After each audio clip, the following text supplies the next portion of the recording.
We actually consulted with the folks, Victoria Marthick and Judy O'Neill, who wrote one of the best-selling books on action learning, before designing this, and they had done one other engagement in a community on a smaller scale than this, so they could give us some of their lessons learned, but it was still very new at that time to do action learning in what is not an intact organizational setting, but in a community setting.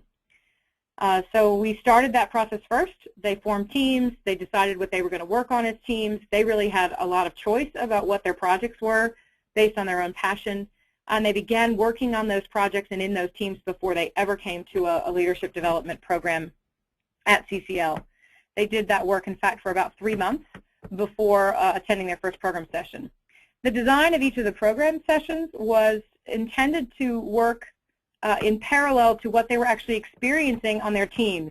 So we began with the first session focused very much on self-awareness, who they are as individual leaders and how that shows up in their team environment, but really focused primarily on them, of course, with a lot of assessments and data about themselves as leaders, and getting a clear handle on, wow, here's what I bring, the strengths I currently bring to the leadership work I do, and here are the areas where I could really improve to both help my organization and, in this particular context, help their team, their project team.